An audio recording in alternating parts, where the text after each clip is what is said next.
Le mardi suivant, comme convenu, Shandy alla voir Justine défendre les couleurs de son équipe contre les Hawks d'Iowa City. À cause d'une urgence de dernière minute, elle arriva en retard et le match avait déjà commencé.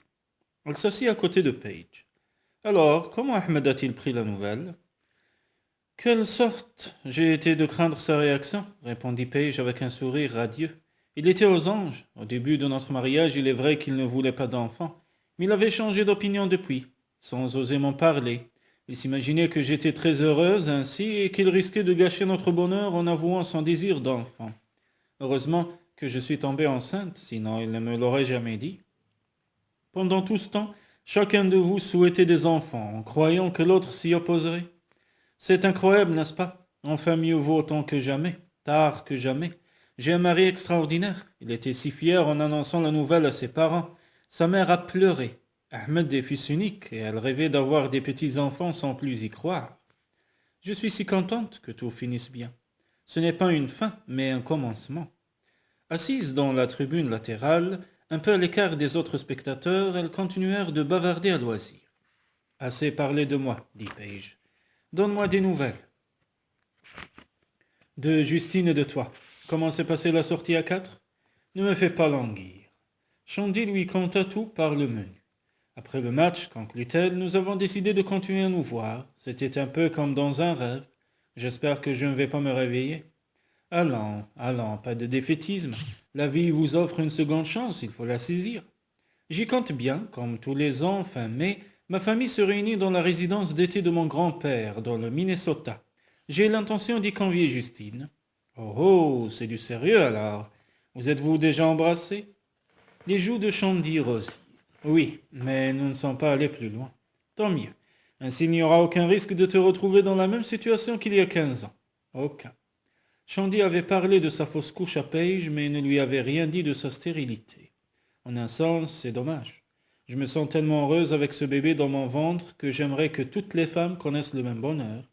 J'espère que cela marchera entre Justine et toi. Ne conseilles-tu de lui parler du week-end dans le Minnesota ce soir? Oui, mais je n'insiste pas, si tu vois qu'il n'est pas prêt. Crois-moi, il vaut mieux que la famille ne se mêle pas trop de vos affaires de cœur. Ne dit-on pas que l'enfer est pavé de bonnes intentions? Shandy songea à son grand-père ainsi qu'à Chase. Tous deux rivalisaient d'efforts pour la protéger et son grand-père en particulier verrait d'un fort mauvais œil la venue de Justine sur cette terre.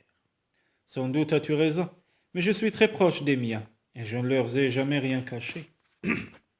Shandy, il faut écouter ton cœur. Si tu as envie de vivre avec Justine, personne ne doit t'en dissuader. Le portable de Shandy sonna à cet instant et le numéro de Leroy s'afficha sur l'écran. Décidément, quand on parle de la famille, elle prit l'appel. « Bonjour, grand-père. » La voix de Stentor de Leroy résonna à son oreille. « Bonjour, mon petit. Est-ce que tout va bien? » Depuis sa crise cardiaque, il y a 5 ans, le vieil homme appelait Cecilia, Chris, Chase et Shandy toutes les semaines pour garder le contact. Très bien. Des applaudissements éclatèrent dans les gradins, puis les équipes changèrent de côté. Où te trouves-tu? J'assiste à un match de softball. C'était au tour de Justine d'enfiler le gant. Et toi, comment vas-tu? Comme un homme de 85 ans. 84, rectifia-t-elle. Il reste quelques semaines avant le grand jour. Je déteste les années divisibles par 5. Celles donnent toujours lieu à de grandes fêtes qui me fatiguent. Miranda a invité beaucoup trop de gens. Sa grossesse semble lui donner des ailes. Elle attend des jumeaux. Elle devrait pourtant se ménager. Tu vas venir, n'est-ce pas? Bien sûr, grand-père. Prenant son courage à 2 mains, elle poursuivit. J'ai l'intention d'inviter 2 amis. Son ton dut mettre la puce à l'oreille de Leroy dont la voix devint tranchante. Qui? Justine et Ben. Le silence se prolongea au bout de la ligne.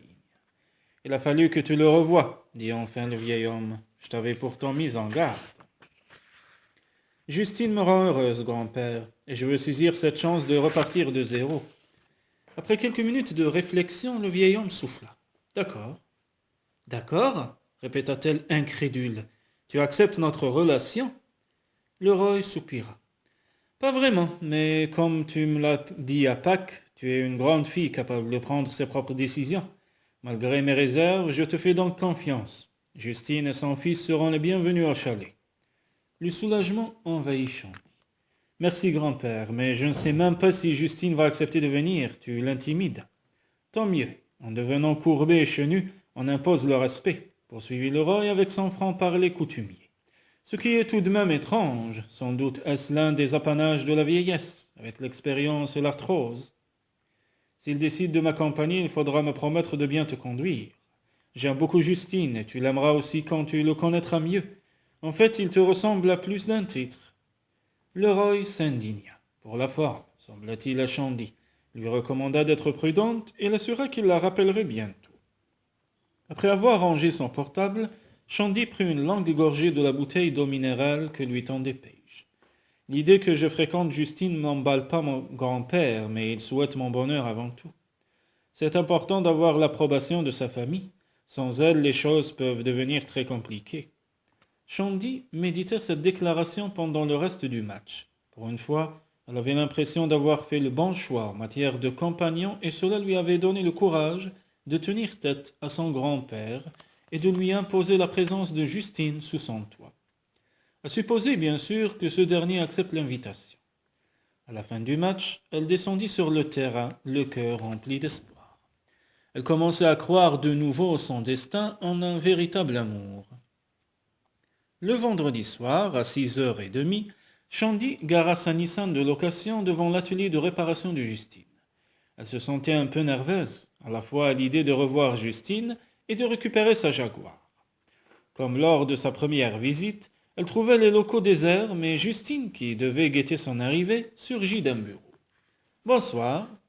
Désolé d'être en retard. J'ai été appelé pour 2 urgences pédiatriques au dernier moment, dont un cas de rougeole. Je croyais que cette maladie n'existait plus aux États-Unis. Des foyers d'infection subsistent dans les zones suburbaines, défavorisées qui sont de vrais déserts médicaux. Les marginaux, les démunis ne font pas vacciner leurs enfants, ce qui explique la recrudescence de certaines maladies que l'on croyait éradiquées, comme la rougeole ou la tuberculose. La tuberculose? Eh oui, elle sévit encore sous nos latitudes. L'inoculation du BCG n'est pas une priorité pour les familles qui vivent en dessous du seuil de pauvreté. Mon second patient était une fillette, victime de maltraitance de la part de ses parents. Elle se trouvait dans un état de déshydratation sévère. J'ai fait admettre les 2 enfants en soins intensifs de pédiatrie. Je m'attends à être appelé d'un instant à l'autre pour retourner à l'hôpital. Il se pencha pour l'embrasser. Shandy s'abandonna à la douceur de ses lèvres et sentit sa nervosité diminuer. « Viens, dit-il en reculant. Je sais que tu meurs d'envie de voir ta voiture. À ta place, je serais sur des charbons ardents. Je suis impatiente, c'est vrai, mais je n'aurais pas refusé un second baiser. » Il rit et lui prit le bras pour lui faire traverser l'atelier. « Plus tard, c'est promis? Tu as ma parole. » Le Jaguar se trouvait dans l'arrière-cour, et bien qu'il fît encore jour, il alluma les projecteurs. Voilà le travail. Bouche bée d'admiration, Shandy caressa le capot et les ailes, sentant sous ses doigts la texture lustrée de la peinture et du vernis.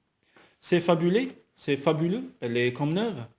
Ouvre la portière, les clés sont à l'intérieur. L'habitacle sentait le frais. Elle s'installa derrière le volant et ajusta le siège pour la longueur de ses jambes.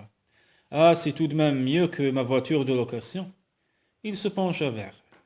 Tu vois, il n'y a plus aucune odeur. Ben a nettoyé l'intérieur sous ma supervision, rassure-toi. Il n'y avait pas un grain de poussière sur le tableau de bord en rance de noyer. Je suis impressionné. Contente d'avoir fait appel à McCall. Les tarifs ne sont pas donnés, mais le travail est de qualité, dit-elle, taquine. Ceux qui chantaient tes louanges n'ont pas menti. Faisons le tour du pâté de maison. Veux-tu conduire? Non, j'ai déjà eu ce plaisir. Il fallait bien que quelqu'un se dévoue pour le test final sur route, ajouta-t-il devant sa surprise. En tant que patron, je m'arroge cette prérogative quand la voiture me plaît. Après que Justine eut pris place à côté d'elle et attaché sa ceinture, elle mit le contact et recula précautionneusement pour franchir le portail. Suivant les indications de son passager, elle prit la direction de l'autoroute ouest et sortit à Pacifique.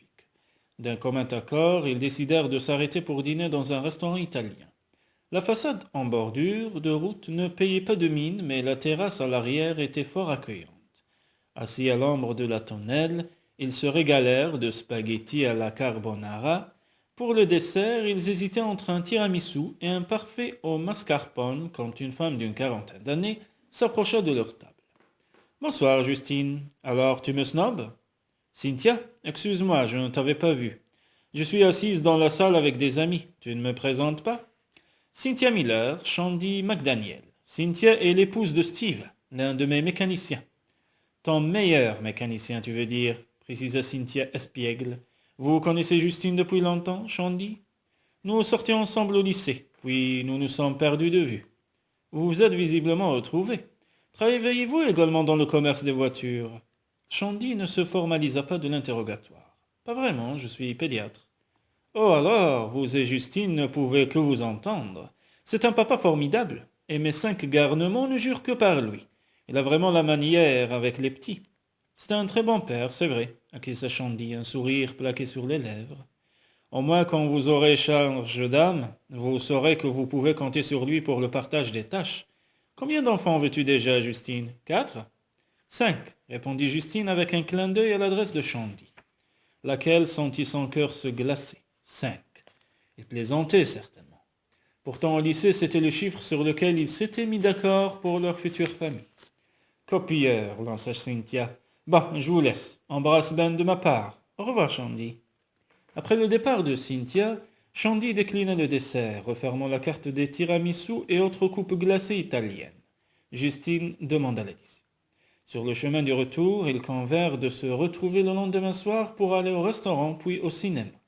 Elle le déposa au garage et ils se quittèrent sur un chaste baiser. N'aurait-il pas toute la soirée du lendemain pour eux?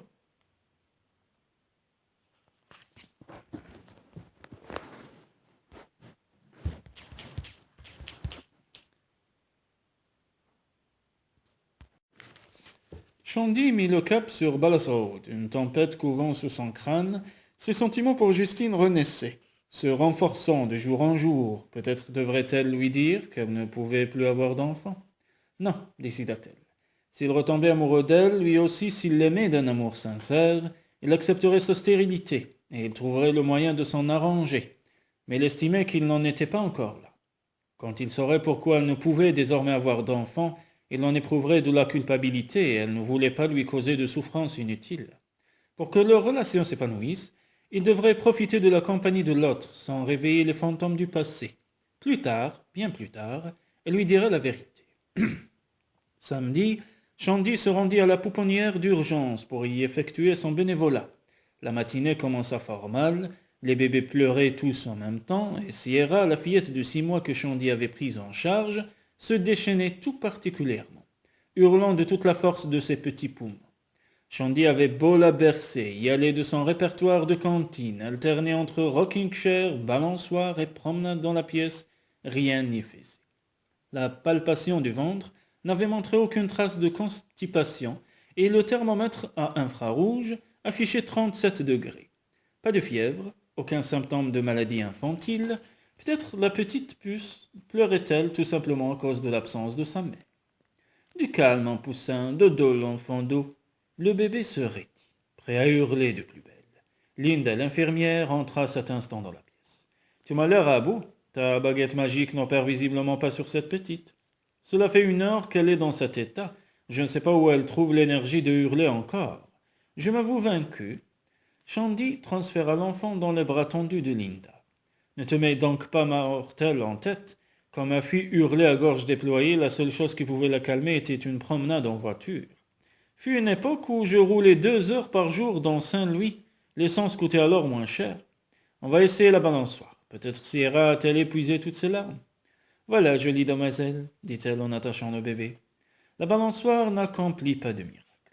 Rentre chez toi, dit Linda à Shandy. Tu as les yeux rouges de fatigue.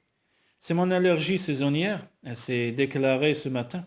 Cela tombe mal, je dois sortir ce soir. Linda haussa le sourcil. Avec un homme? Oui. Est-ce sérieux? Je l'espère. Sur le chemin du retour, Shandy s'arrêta pour acheter une salade composée. Justine ne devait venir la chercher qu'en fin d'après-midi. Elle en profiterait pour grappiller quelques heures de sommeil avant de s'attaquer à la séance de maquillage pour tenter de masquer les dégâts de la rhinite saisonnière. Le carillon de la porte d'entrée tira Shandy de son sommeil. Zut, ce maudit réveil n'avait pas sonné. Un coup d'œil dans le miroir de la coiffeuse lui arracha un gémissement. Il était trop tard pour l'opération de camouflage anti-rhume des foins. Tandis qu'elle essayait de lisser ses cheveux du bout des doigts, le téléphone sonna. L'ignorant, elle alla ouvrir la porte. Heureusement, elle portait un short et un t-shirt et non la chemise extra large qu'elle mettait d'habitude pour dormir. Bonsoir, Justine. Désolé de t'offrir ce spectacle. En rentrant de la pouponnière, j'ai voulu faire une sieste et je viens seulement de me réveiller. Pour la première fois, Justine entra dans son studio. Il tenait un bouquet de roses à la main. Merci, dit-elle en les prenant, touchée par la délicatesse du geste. Assieds-toi. Tu as une petite mine, ça va pas? Rien de grave, c'est mon allergie de printemps. Je me suis couché après avoir pris un antihistaminique et ce saisonné réveil a encore fait des siennes. Résultat, je ne suis pas prête. Il se pencha pour l'embrasser sur le front, laissant ses lèvres s'attarder sur sa peau. Prends ton temps, nous ne sommes pas pressés.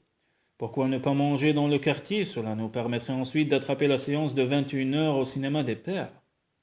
Excellente idée, dit-elle en mettant les fleurs dans l'eau. Puis-je te servir quelque chose à boire? Non, merci. Dans ce cas, je me dépêche d'aller me changer. Elle fut prête en moins de 10 minutes et ils mirent le cap vers le centre-ville de Kirkwood, où ils jetèrent leur dévolu sur un restaurant thaïlandais. Au cours du repas, Shandy formula son invitation pour le week-end chez son grand-père et Justine demanda à réfléchir avant de lui donner la réponse. À la sortie du restaurant, ils retournèrent dans la grande rue pour prendre leur place dans la file d'attente du cinéma, où le prince et la danseuse tenaient l'affiche depuis 3 semaines. La comédie romantique tint toutes ses promesses et Shandy et Justine rirent du début à la fin.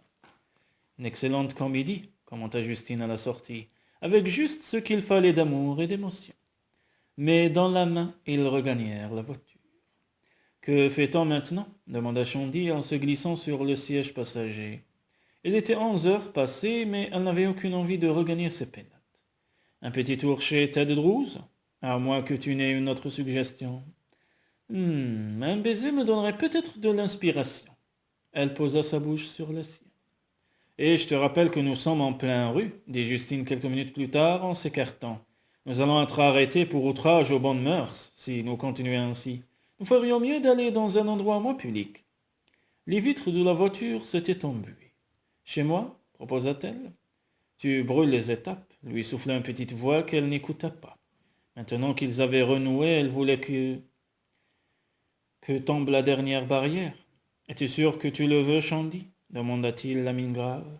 Certaine. Cela te dérange de découcher à cause de Ben? Non, il passe la nuit chez un copain. Au plus tôt, il sera de retour demain vers midi. Alors allons chez moi. Le trajet ne dura que quelques minutes qui parurent des heures à Shandy, impatiente de se retrouver dans les bras de Justine. Ses doigts tremblaient en ouvrant la porte du studio. Ne sois pas nerveuse. Suis pas nerveuse. Oh si, dit-il en lui embrassant le front, le bout du nez, puis les lèvres. Tu peux encore changer d'avis, tu sais. La seule fois où nous avons fait l'amour, j'ai disparu dès le lendemain et ne t'ai plus jamais donné de nouvelles. Je comprendrais parfaitement que tu aies besoin de temps pour me faire de nouveau confiance. Elle noua les bras autour de son cou et plongea son regard dans le sien. As-tu l'intention de me quitter dans un avenir proche? Non, répondit-il catégorique. Alors emmène-moi dans la chambre et montre-moi que nous pouvons ne faire qu'un. Je suis maintenant prête à franchir cette étape.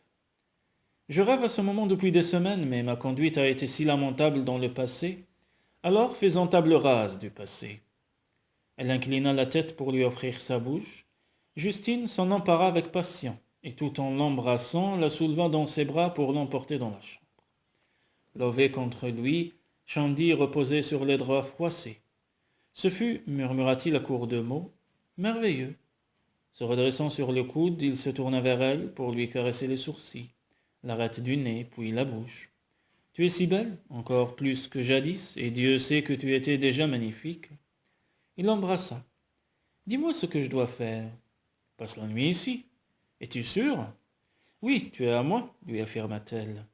Loin d'affirmer sa possessivité, ces mots signifiaient qu'elle tenait à lui et ne le laisserait plus partir. Plus jamais. Ah oui, c'est moi qui décide. Tu es à moi, il va falloir t'y habituer. Je m'y habituerai d'autant plus facilement que cette idée me plaît beaucoup. Au fait, Ben et moi t'accompagnerons dans le Minnesota le week-end prochain. Tu ne l'as pas consulté? Il sera à coup sûr ravi de venir, il t'adore. Moi aussi je l'aime beaucoup, c'est un garçon très attachant. Le sommeil la gagna et Justine rabattit la couverture sur eux. Dors bien, ma chérie, toi aussi. Elle sombra peu à peu dans les bras de Morphée, se disant qu'elle se sentait presque heureuse. Même en pensée, elle ne pouvait être plus directe sur ce mot qu'elle redoutait car le chagrin lui semblait être son corollaire. Mais elle était comblée. Cela, elle pouvait l'affirmer sans crainte. Elle dormait dans les bras de Justine et se réveillerait avec lui à son côté, ce qui ne lui était jamais arrivé auparavant. Elle se blottit contre lui.